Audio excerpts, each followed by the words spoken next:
Hello बच्चों, ये एक शॉर्ट वीडियो है जिसमें हम आपको द्विबीजपत्री भ्रूण की संरचना के बारे में बताएंगे। आज हम 3 मिनट में द्विबीजपत्री भ्रूण की संरचना के बारे में सीखेंगे। इसमें अपन को कुछ नहीं करना है, केवल विभाजनों का ध्यान देना है और विभाजन के दौरान कौन सी कोशिकाएं बन रही हैं वो हमें देखना है। तो आइए देखें, ये हमारा पूरा ओव्यूल होता था। ओव्यूल के अंदर हमारा एंडोस्पर्म होता था।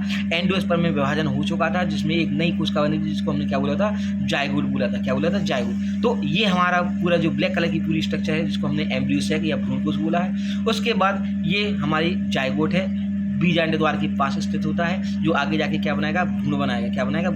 अब इस भ्रूण के अंदर जो ब्लू कलर की जो संरचना बनाएगी जिसको हमने केंद्रीय भ्रूणकोश या सेलुलर एंडोस्पर्म बोला है। उसके बाहर हमारा क्या होता है, बीजांडकाय होता है। अब यहाँ पे ये संरचना हमने बाहर निकाली, भ्रूणकोश की संरचना हमने बाहर निकाली जिसमें जायगोट उपस्थित है। अब इस जायगोट में सबसे पहले क्या होगा, अनुप्रस्थ विभाजन होगा, वो भी असमान प्रकार का अनुप्रस्थ विभाजन होता है। इस असमान अनुप्रस्थ विभाजन होने के बाद यहाँ पे 2 कोशिकाएं बनेंगी। इन 2 कोशिकाओं को हम क्या बोलेंगे, सबसे पास वाली कोशिका को हम आधारी कोशिका बोलेंगे और जो बाद में कोशिका होगी उसको हम भ्रूणी कोशिका बोलेंगे। अब यहाँ पे फिर से लगातार विभाजन होता रहेगा और विभाजन होते होते 1 से 2, 2 से 4, 4 से 8, 8 से 16 बनेंगे। जैसे यहाँ पे 16 कोश की संरचना बनेगी तो यहाँ पे एक हम नया नाम देंगे। इस प्रकार से 16 कोश की संरचना बन जाती है। इस 16 कोश की संरचना में जो ऊपर की कोशिका होती है जिसको हम सस्पेंसर या निलंबक कहते हैं। क्या कहते हैं? सस्पेंसर या निलंबक कोशिका कहते हैं। और नीचे की जो कोशिका होती है उसे क्या कहते हैं, भ्रूणी कोशिका। ये भ्रूणी कोशिका, यहाँ पे एक विभाजन हो गया। अब जो भ्रूणी कोशिका होती है यहाँ पे भी लंबवत विभाजन होगा जिसमें 1 से 2 कोशिकाएं बन जाएंगी। फिर से विभाजन होगा, 2 से 4 बन जाएंगी। फिर से विभाजन होगा, 4 से 8 बन जाएंगे। अब ये 4 से 8 जब बनेंगी तो यहाँ पे इस तरीके की ये संरचना बन जाएगी। ये 4 से 8 बनेंगे, ये 4 से 8 बनेंगे। 8 में ऊपर की जो 4 कोशिकाएं होती हैं ये हमारा हाइपोबेसल सेल कहलाता है या आधारधार कोशिका कहलाती है। ठीक है, जिससे सस्पेंसर सेल अटैच होती थी। नीचे वाली कोशिका को हम एपीबेसल सेल या अध्याधार कोशिका कहते थे। हाइपोबेसल सेल 2 संरचनाओं का निर्माण करता है, मूलांकुर और बीजपत्राधार।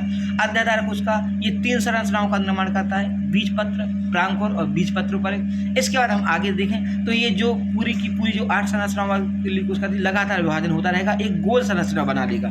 ठीक है, अब गोल संरचना बनते बनते यहाँ पे एक खांच जैसी संरचना बन जाएगी। ये खांच और बड़ी होती जाएगी और यहाँ पे इस तरीके से संरचना बन जाएगी। इन 2 संरचनाओं को हम क्या बोलते हैं, बीजपत्र बोलते हैं। क्या बोलते हैं? बीजपत्र। और इस प्रकार से हमारे बीजपत्र बन जाएंगे। तो ये सबसे पहले ये 2 खांच जैसी संरचना बनी जिसको हमने बीजपत्र बोला है। बीजपत्र ये हमारा न्यूट्रिशन को स्टोर करेंगे, वो आगे जाके पत्ती में कन्वर्ट हो जाएंगे। उसके बाद ये जो ग्रीन कलर की संरचना है जिसको हम प्लीम्यूल या प्रांकुर बोले थे, जो तने का निर्माण करता है। इसके बाद इसमें प्रांकुर के अगल बगल में जो बीज पीला वाला भाग है इसको बीजपत्रोपरक या एपिकोटाइल बोलते हैं। इसके आगे की संरचना देखें तो ये जो ब्लू कलर का है इसको हम प्रांकुर बोलते हैं, जो जड़ बनाएगी।